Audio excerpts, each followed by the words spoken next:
What's up, guys? Welcome back to the channel. It's your boy Dominic Rich, and we are back to talk about the African Cup of Nations. But before we do, don't forget the stream is brought to you by the lovely folks over at manscaped.com, who are the best in men's below the waist grooming. It's a new year, and I know you like to say new me, so treat your balls to the best in men's grooming products. The Lawnmower 4.0 perfect package. Use the coupon code Dominic Rich to get yourself 20% off each and every one of your orders with free shipping. All the links would be in the description box down below. So without further ado, let's talk about the African Cup of Nations. Let's just go through all the groups that, games have been played in so far. So Group A, we have Cameroon and Cape Verde in the top positions after Cameroon defeated Burkina Faso and Cape Verde defeated Ethiopia. In Group B, Guinea and Senegal started out with wins. Senegal over Zimbabwe narrowly won that game a goal to nil, last minute settings. And Guinea got the better of Malawi, even though Malawi really put up a good fight. Group C, Gabon and Morocco started off with wins as they toppled Comoros and the Black Stars of Ghana.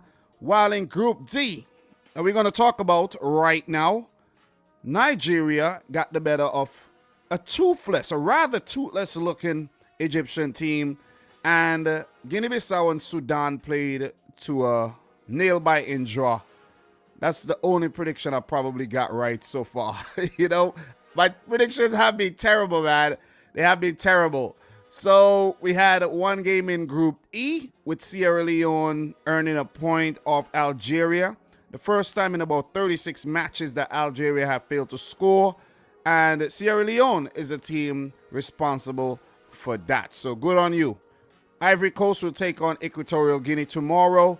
And we have Gambia, Mali, Mauritania, and Tunisia in Group F, with Tunisia taking on Mali and Gambia taking on Mauritania. So the games that I want to review today, just my brief thoughts. I've already spoken about the Algeria-Sierra Leone game, so won't be touching on that in this video. Algeria 0, Sierra Leone 0.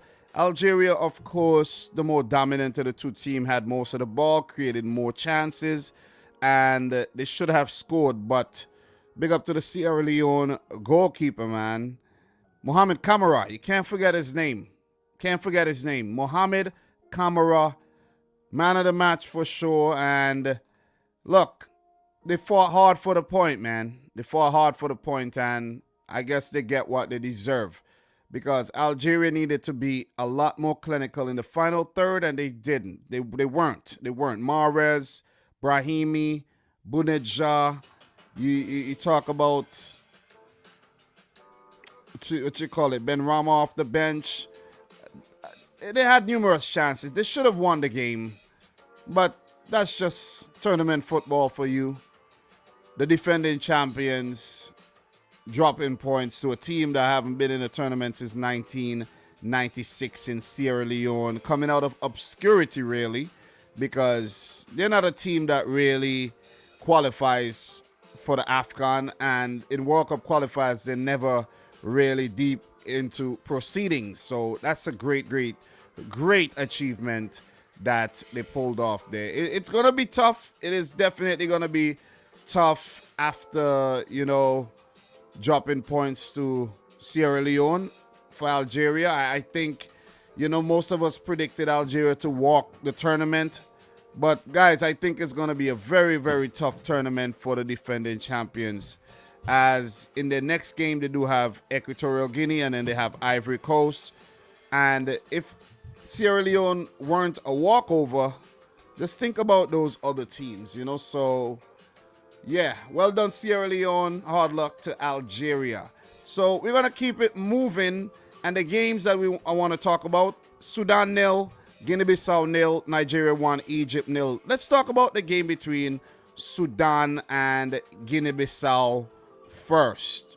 Well, Sudan, they look very, very impressive throughout the whole match, created some good chances. They held their own. They look bright, I gotta say. And they didn't defend too badly at all. But, guys, let's keep it real. Guinea-Bissau should have won this game. They really should have. They got a penalty that I think wasn't really a penalty. I think the goalkeeper got to the ball first. And the goalkeeper ended up saving the penalty, and the rebound crashed off the crossbar, and then they had another chance that was put wide. And there was actually, I think, a big goal line clearance and a couple other big saves. It was just, a whole ridiculous sequence of play for Guinea-Bissau in the final third there against Sudan. I don't know how they held on. Like I said in the title, they held on for dear life. They held on for dear life. They held on for a draw against a very spirited-looking Guinea-Bissau with their Portuguese-based players. Look, I knew this one was going to end in a draw. It's the only one I actually got right in terms of predictions. The tournament has been very, very unpredictable.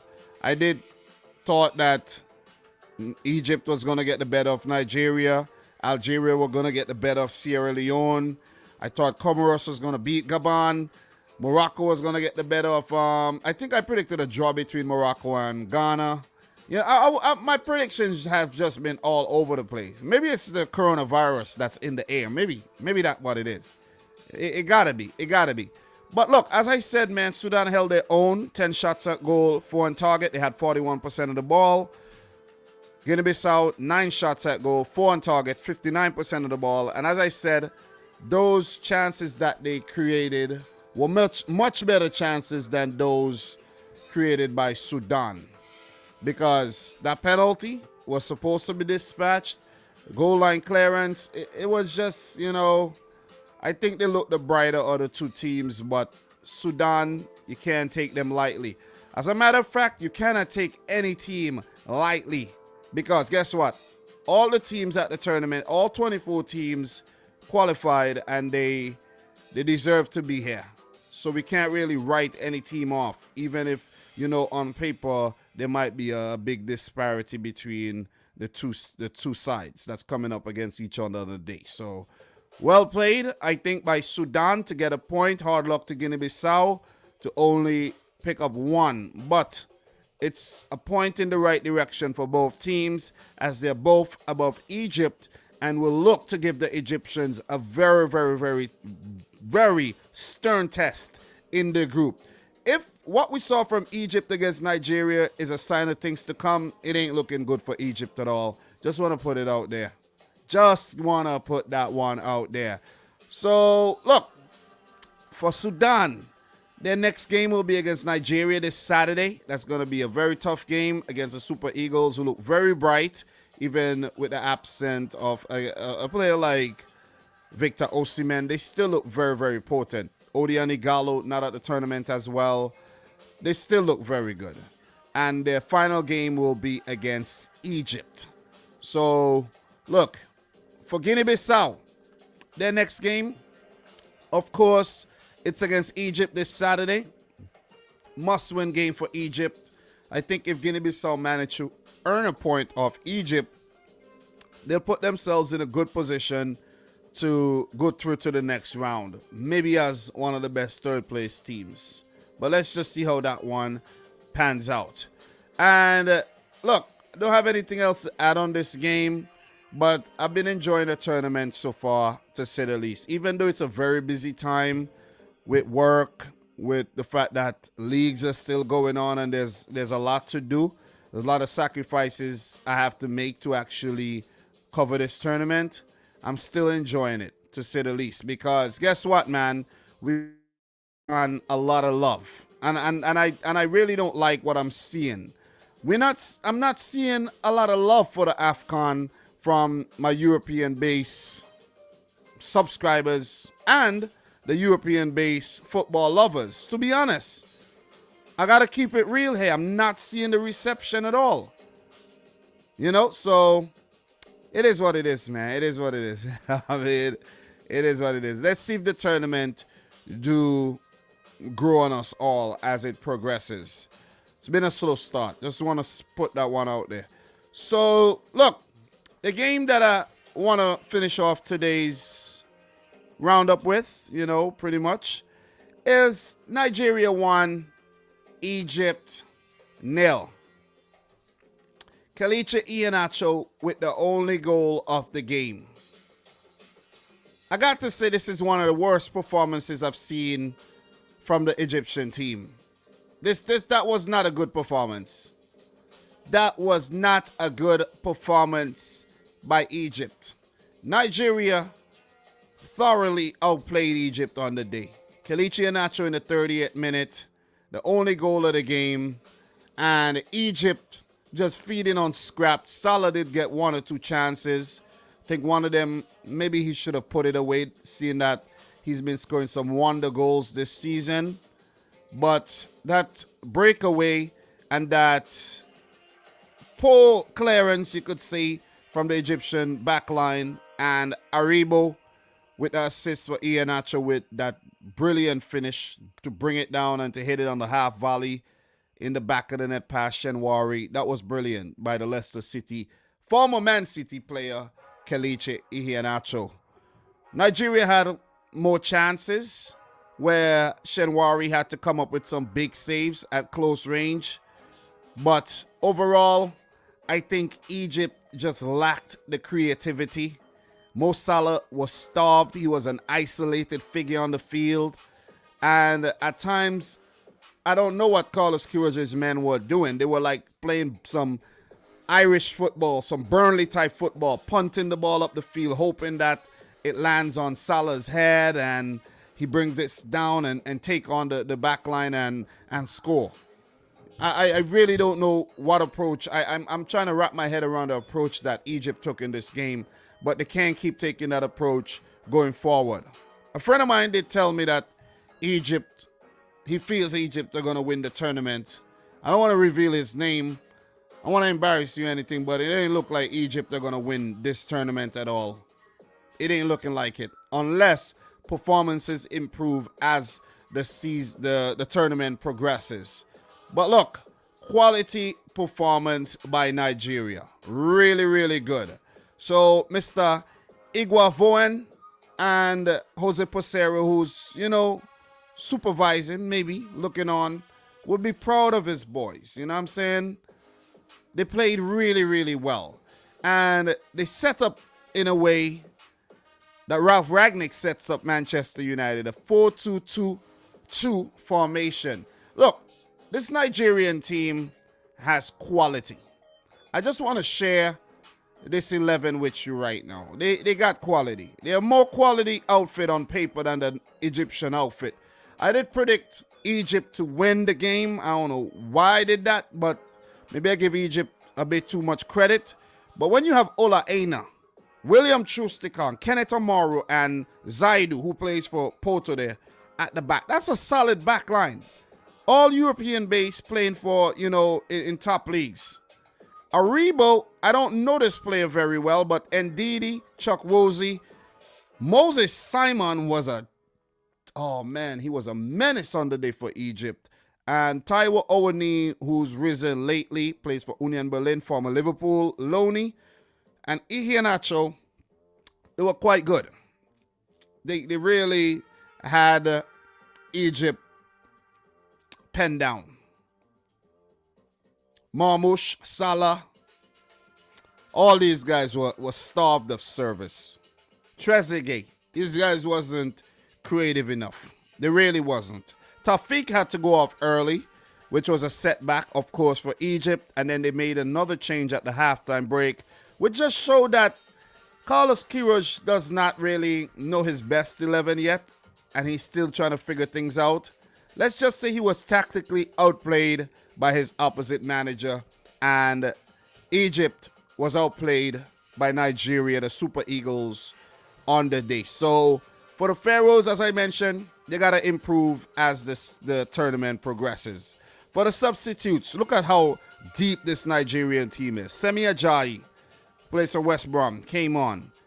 Chidera Ijuke look really bright, man. The speed on this player. Iwobi came on for a little cameo at the end. Umar Sadiq and Kelechi Nwakali. I don't know that Nwakali guy very, very well. Just want to keep it real. But they still have the likes of Henry Onyekuru and Frank Onyeka in the wings, and the veteran nowadays, Ahmed Musa, unused. The Egyptian team, recognizable names for me. Ramadan Sobi, you know, because I'm not a really avid follower of the African Champions League. I know Al Ali won it, and the Egyptian team is heavy on the Al Ali players, and they're quality team Egypt, but I didn't see the quality on the day for real. They lacked it on the day. At times, Ahmed Hegazi looked like he was shell-shocked, like he was looking around his defense, like what is going on, like we don't even know what we're doing type of look. And you got to give credit to Nigeria for that quality performance that they put on.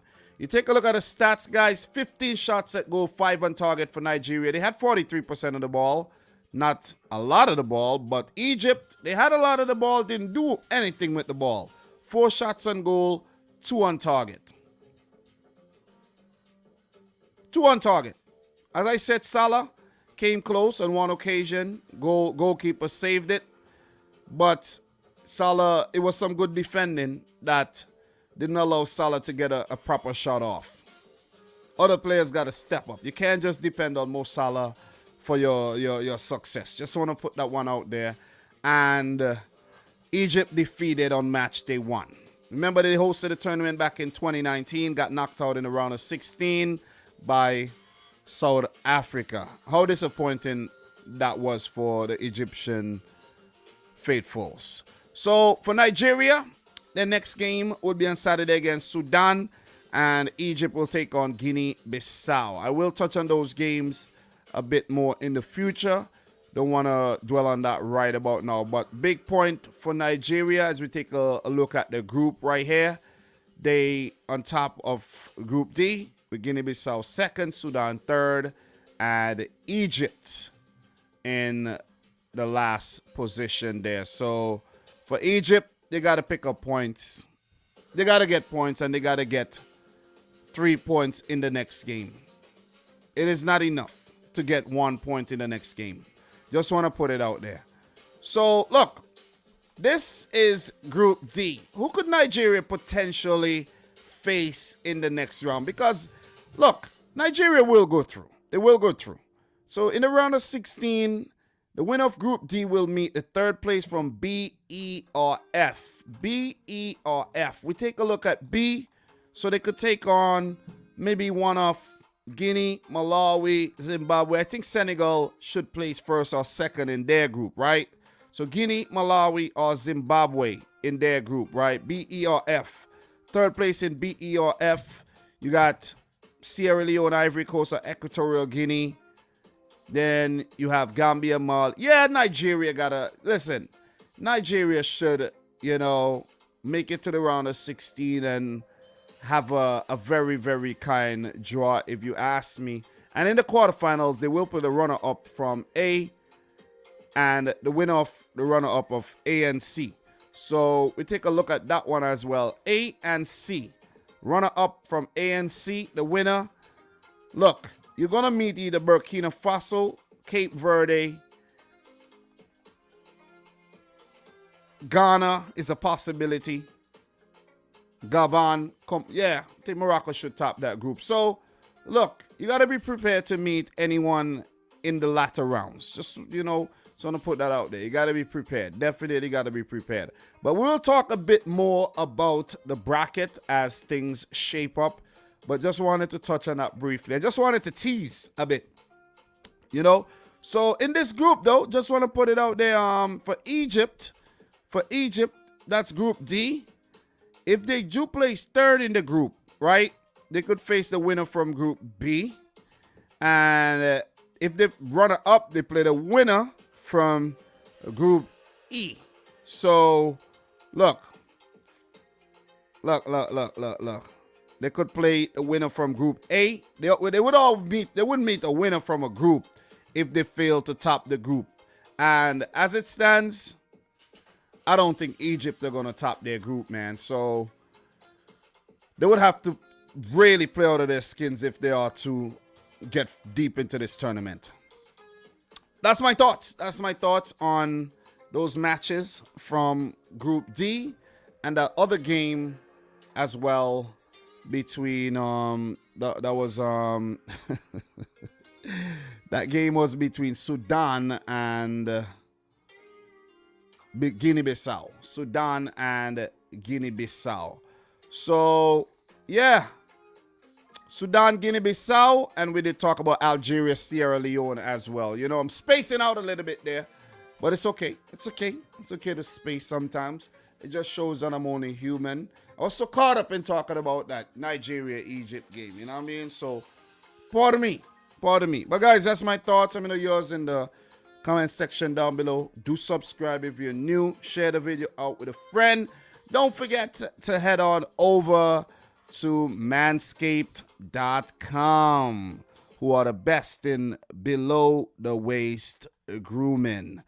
So use the coupon code Dominic Rich to get yourself 20% off the Performance Package 4.0 that comes with the Lawnmower 4.0. Precision engineered tools for your family jewels. Links in the description box down below. Dominic Rich will get you 20% off plus free shipping. Trust me, your balls would thank you. So from your boy Dom, until my next one, peace out. Rich Squad. Peace.